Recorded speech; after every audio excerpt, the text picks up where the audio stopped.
Well, thank you for coming to the Central Alberta Real Estate Investor Network. I know some of you have come from a very long way. So who here has traveled more than 100 kilometers to get here? Okay, keep your hands up. 150 kilometers. More than 2 hours. More than 3 hours if you're driving.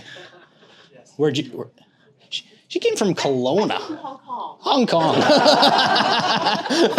Wait, is Philippines further or Hong Kong? That's fun. Well, thank you guys for coming. Today we have Chad Harker, and he has been doing Airbnb for a very long time, but he manages, he does arbitrage, but he also does the BRRRR strategy with Airbnb. So, Chad, thanks for coming all the way down. Yeah. Sweet. Thank you, Bryce. Yeah, like you said, I'm Chad, and I know I might look like a bit of a younger person. See how these slides work? So, yeah, why should you listen to this younger guy? So I'm more so very evidence orientated. So this is actual data from our property management software. So pretty big difference from last year to this year. For the first year starting out, it was learning a lot, but this is the actual screenshot from our property management software. So as long as we don't mess anything up or anything goes catastrophically wrong, we'll be on track to pass just over $250,000 this year. And I know what a lot of you guys might be thinking, you manage a lot of places and whatever. This is actually just from the properties that I own and have personally invested in. So this doesn't have anything included with our management portfolio. And a little bit about like what drives me. I really like to create exceptional experiences and finding those older properties, how we could transform them to make a really experience, and whether it's for our guests or creating those connections with our partners. That's what really motivates me. And I'm just not a very creative person. I'm not into yoga, Pilates, painting. I'm really into deals and properties. So I don't know if that just makes me a nerd or it's where I like to put my energy and what I'm really into. So who here, I know that there's a lot of more experienced investors in the room, but who here has felt that real estate or investing has been kind of out of reach without a lot of money? No, yeah, some people. Well, unfortunately, I was a trust fund baby, so I had a ton of money starting out. So I don't know what you guys are gonna do. No, I'm just kidding. In all seriousness, I didn't have a ton of money starting out either. But what I did have was leveraging the skills and the willingness to put in the work, finding creative ways to stretch every dollar I did have. I'll still never forget duct taping a drywall scraper to a broomstick on the first property I purchased and scraping off the popcorn ceiling. So, I was gonna say too, I forgot, if any of you guys use social media, if you take a picture and tag me, I'll give you a shout out on my thing and I'll do a little giveaway at the end. What's the giveaway? You'll have to wait till the end. It'll be a surprise. But yeah, so that's like a little bit of how I got started and how I, taped a drywall scraper to a broomstick. A lot of figuring things out, learning as I went. And when you don't have a lot of money, you're kind of forced to be creative or think of different options or alternatives on how to make things happen or achieve whatever the desired outcome will be with less money. And you can leverage things like your time. I know as people become more experienced, you might have less time but more money. So you just got to understand where you are. And the reality for me at the time when I first started out was I just was forced to be creative and find ways or different options to make the most out of what I did have.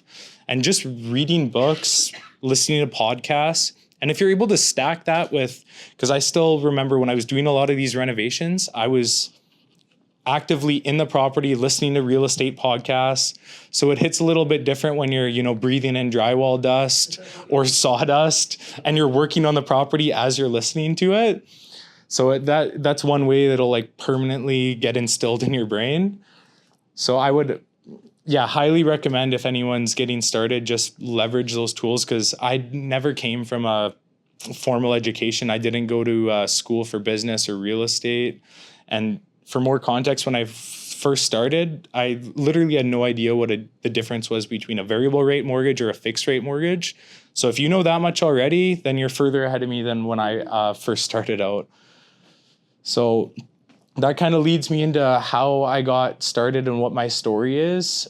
When I first started out, like many of you, I think I made it clear I didn't have a big bankroll to fall back on, but I did have something called sweat equity. So I put in a lot of work in that first deal, and it actually gave me a great understanding of the things that I was good at, the things I absolutely sucked at and hated doing. So even with all of those experiences, you'll get a good feeling for, maybe what you like to do, what you will definitely be hiring out next time. Unless I go bankrupt, I'm not scraping another a popcorn ceiling myself. But and then that kind of leads me into what about the short-term rental stuff? I thought you were the short-term rental guy. So the way I actually started out was after I renovated that first property, and that's a picture of the first ugly house I bought. And I also want to mention that there's nothing spectacular about these properties. They're all the plain Jane 1970s, 60s style bungalow. If you've seen one, you'll probably know what I'm talking about, with the bar in the basement, the red shag carpet. They're pretty similar. Always the most interesting colors. You never know what you're going to be walking into. But the point is, there's nothing crazy about these properties. It's the strategy that we implemented. So this is some more beautiful pictures of that first house. So, getting into this, how I got into the short-term rentals, actually. I just started out with one bedroom. After we renovated that first house, I put it, the basement, we added a legal basement suite, and I rented it out traditionally as a long-term rental. I didn't really know a lot about short-term rentals at the time. And I actually made the sacrifice. I was staying in the main floor in the master bedroom. So I moved into the spare bedroom, and I rented out the master bedroom because it had an ensuite bathroom, so it was a bit more attractive. So I was essentially living in the smallest corner of the house, and all my friends or family that came and visited me thought I lost my mind renting your house out to a stranger. But I'm really grateful for that, because it gave me a really good understanding of how the platform worked at a smaller scale, and what things worked well, what things didn't work well. So I got the chance to make all the mistakes at a lower risk kind of barrier to entry.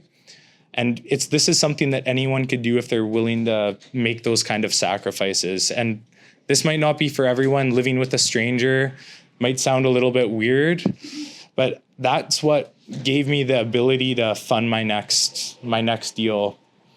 And adding the equity from all those renovations I did myself, it gave me the ability to qualify for a HELOC, which I'm sure most people are familiar with that. It's pretty much a fancy acronym for home equity line of credit, which is a line of credit attached to the property.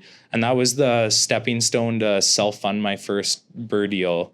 And BRRRR is just another fun acronym, very common in traditional real estate investing, for buy, renovate, rent, refinance, and repeat.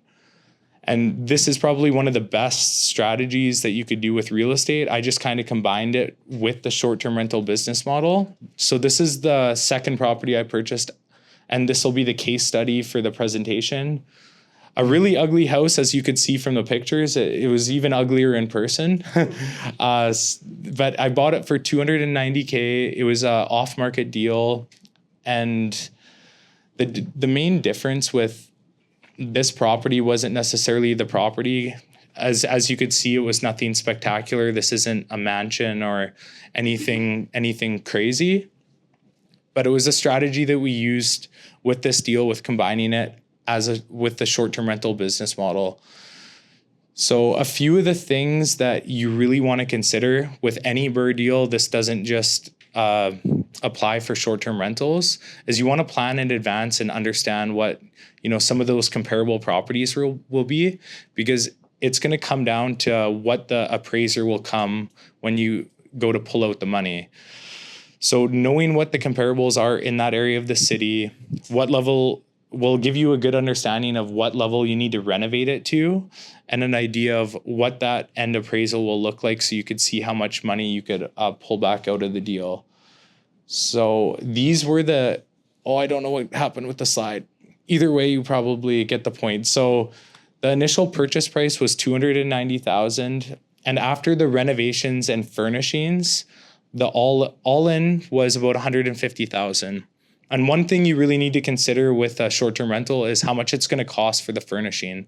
This was a mistake that I made because I had no idea everything that went into it. And just like knowing the comparables for the BRRRR, like things like the quartz countertops, how many beds and bathrooms, things like that. You want to know what the top performing short-term rentals have, what kind of amenities, what kind of furniture, and also all of the things that you're going to need to operate it on an ongoing basis. So like the towels, linens, consumables, shampoo, conditioner. These are a lot of things that I didn't consider, or I didn't realize that you needed.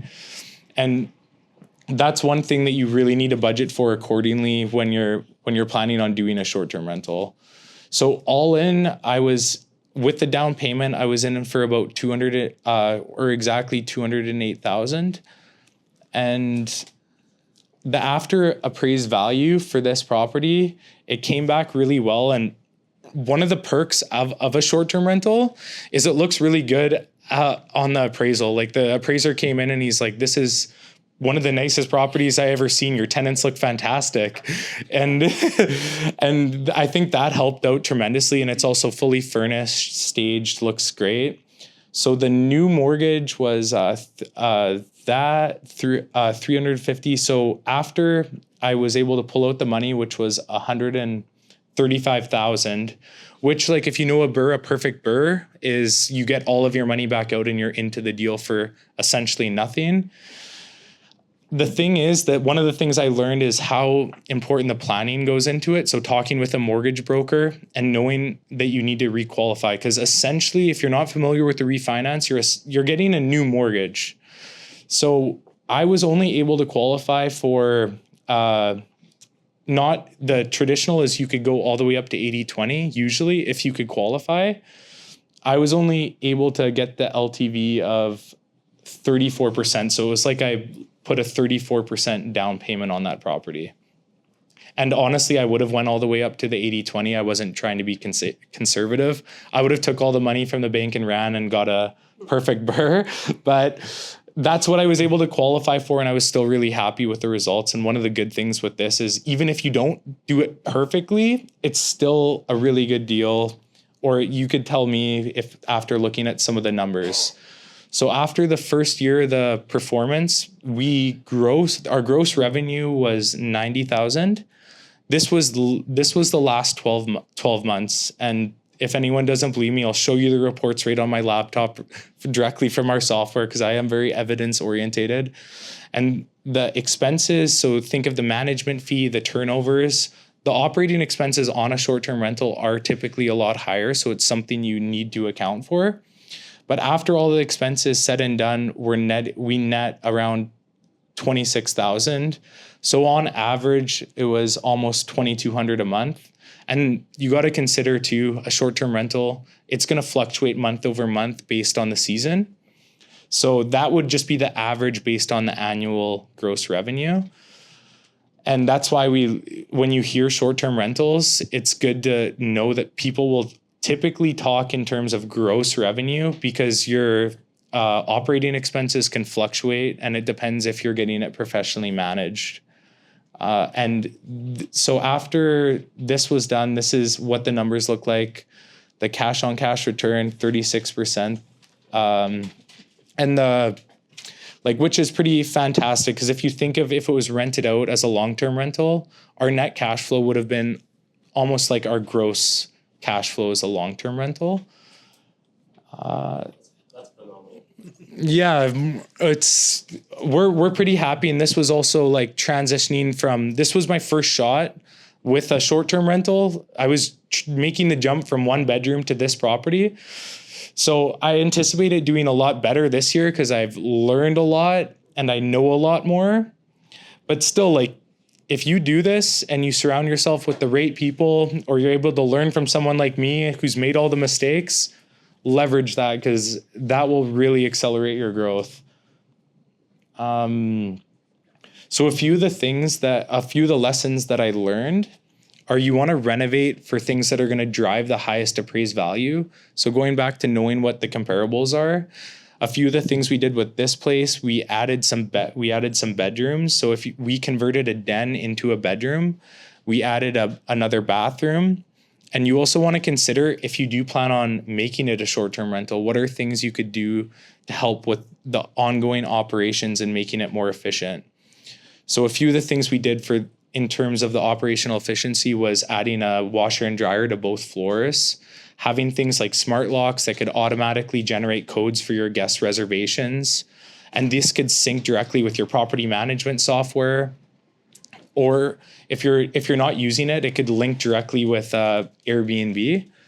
So it'll help with the security and and that goes into leveraging the right tools. So a few things that I implemented early on that were very helpful, we're getting things like a property management software, some dynamic pricing tools, because when I went and surrounded myself with the right people in rooms like this that were high-level short-term rental operators, every single one of them wished that they started using these tools sooner. So I listened and I implemented them early on, because right now we're going to be at 15 properties, and trying to go back and put all these tools in place and adding these systems, it would be an absolute nightmare. So I learned them early and now I know how they work. So every property we add, it's more or less a plug and play. And yes, and that will lead into how do you identify a good market for a short-term rental. So the main key factor, or the first main factor that you need to look at is, what are the laws and regulations in that market? So is based off federal, provincial, and then finally at the municipal level. And nothing will kill your deal faster than getting a perfect short-term rental property in a market that you're not able to legally operate in. So you really want to make sure that, because things can change. And one thing that I do find is, if you find a market that has some governing rules or regulations already about short-term rentals, it's honestly a good thing. Because in Edmonton, for example, you need to have a license. And if they have those rules in place, then you can't really get the rug pulled out from under you overnight by them imposing a bunch of laws or banning it altogether. And then after you identify that the market is in fact viable and you're allowed to legally operate there, then you want to look at some of the main factors that are driving that market. So why are people coming there? And a lot of these economic drivers are going to be the same for long-term rentals, like the tourism industry, maybe if it's a community like Red Deer, where the industry might be more geared to the oil field. This will be incredibly insightful for understanding what kind of guests are going to be staying at your place as a short-term rental. And then going even one step further is breaking it down into submarkets. The cliche real estate investing saying holds true to short-term rentals just as much as long-term rentals. Location, location, location. It's everything, because ultimately you'll set the ceiling for what you could earn. I know condos, like the condo market in Calgary. I know properties that gross over $100K a year in annual revenue easily. And in Edmonton, I don't know a single condo that is able to achieve that kind of performance. So if you want to make sure you could set the highest ceiling possible, stack the deck and get in a good location within that market that you plan on operating in.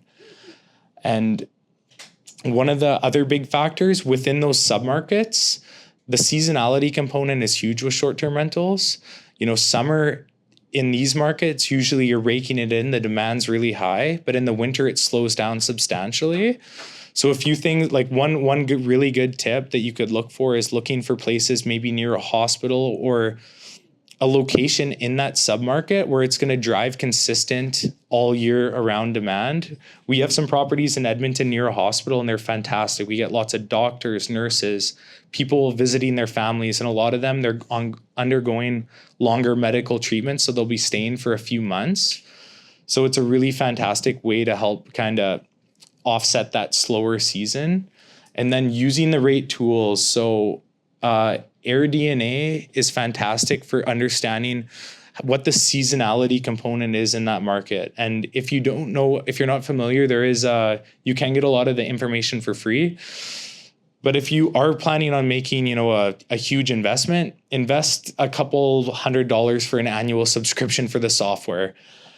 So with this, you could see the month over month demand, that how many listings are in that market, and you could see the peaks in the revenue and the occupancy in those months.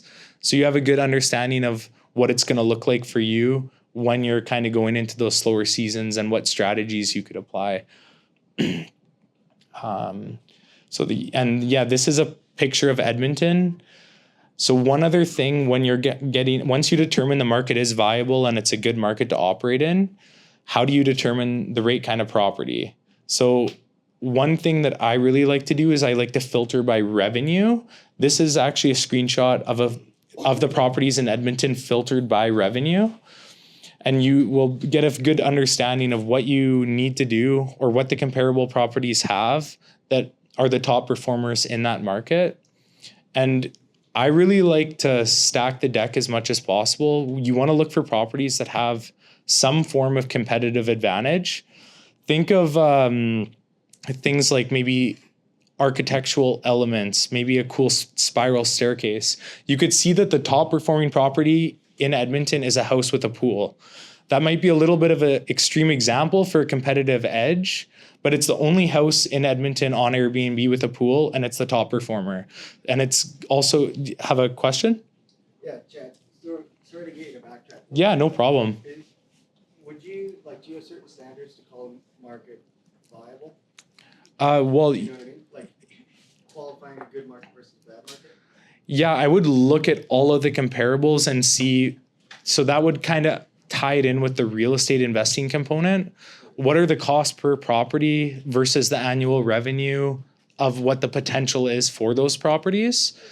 So then whatever the spread is in Calgary, we know that the prices are very different than Edmonton or Red Deer. So knowing what the potential for revenue is of that property and then relative to the value or what you can make an acquisition for, I would say is probably one of the biggest factors. And then the laws and regulation. If you look on AirDNA, they actually have a market score.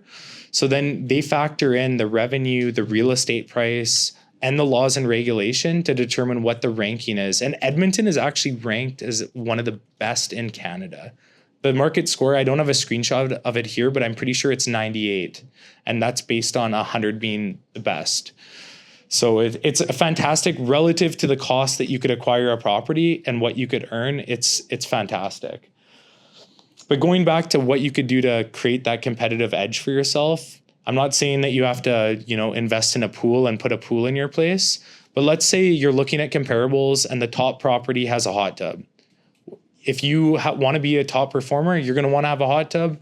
And I like to take it a step further to stack the deck as much as possible. So if they have a hot tub, I want to have a sauna, a games room, a cool feature wall, some neon signs, all of these things to pretty much make sure that if you're projecting or underrating this property, how are you going to make sure that you're going to at least meet that performance and hopefully be able to surpass it? Just do everything you can to stack the deck in your favor. Okay. So yeah, this is a game room at one of our places.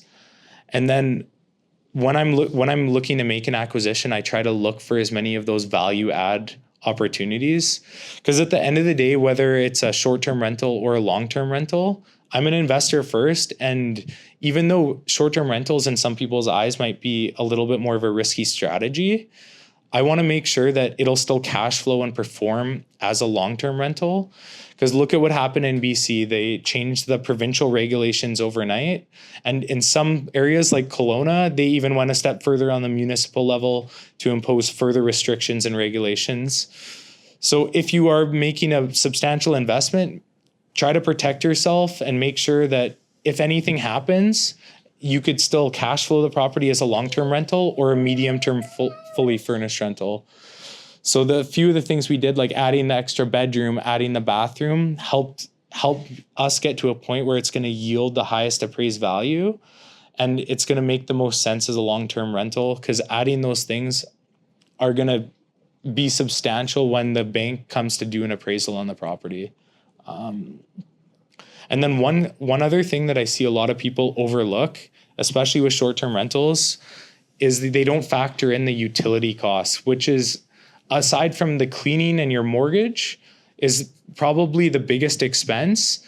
So I like to look at the mechanicals of the property and seeing what like things that we could use or utilize that aren't going to be driving a huge return on an appraisal standpoint. The bank's not going to come in and look at the furnace and be like, yeah, this is the top comp in this neighborhood. So if you're able to leverage things that maybe they need some more cosmetic fixes or lighter work that are going to help with the appraised value, but then things that will help from the ongoing expenses in terms of the utilities.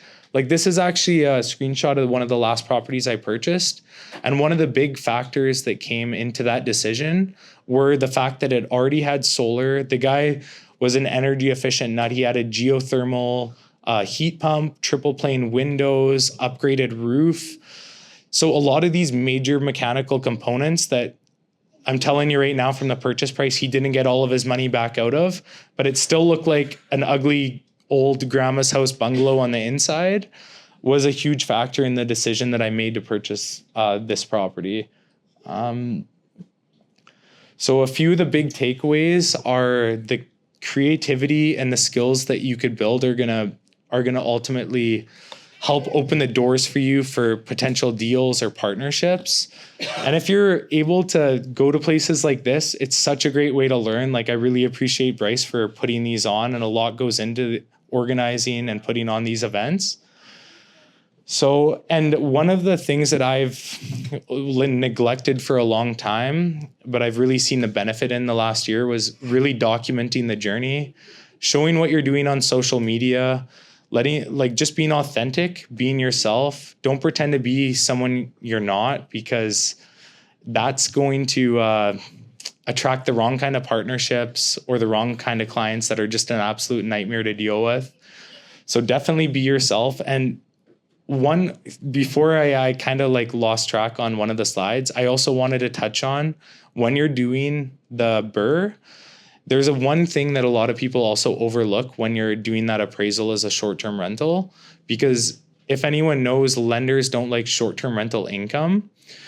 So the one way to overcome that would be, if you're able to, after you do the renovations, ask the lender for what's called a market rent evaluation. And then they'll look at what the market rental rates will be. So then they won't ask for a long-term lease. And the second way is it's a little bit more advanced, but it's just as effective, is if you have a corporate lease in place, even if the property is held under your personal name, a corporation is a separate legal entity. And I actually applied both of these strategies on this property in the case study, because we renovated the main floor first and we had it rented out sooner as a short-term rental. And then the basement was still undergoing renovations when we did the appraisal. So I used the corporate lease to pretty much have that degree of separation between myself personally. And when the lenders came and looked at it, they just seen a long-term lease from a corporate client that checked all of their boxes, because a lot of lenders I only know of one lender actually that will qualify short-term rental income, and you need 2 years of history, and that's BMO. But this is why it's really important to have a good mortgage broker on your team and put a plan in place, so you know, first of all, that you could qualify for the maximum appraised value. Like let's say the appraised value was $1 million and there's no way that you're going to be able to qualify for an $800,000 mortgage, you're going to feel pretty bad if you were planning on paying off a expensive private loan. So yeah, those are some of the one thing that I wanted to touch on, because a lot of people might not plan for it if you're going to refinance, because essentially you're getting a new mortgage on the home and you need to requalify. So yeah, and that pretty much brings it to an end. So did you have another question? I got one more, Chad. Yeah, no problem. We're gonna do a Q&A. Okay. Okay, I'll shut up. Okay. So yeah, I just wanted to thank everyone for coming out. Just the fact that you guys are here really shows how motivated you are in learning and accelerating your growth. Because if it wasn't for showing up for things like this, I wouldn't have made the connections I have or been able to learn as much as I did so quickly.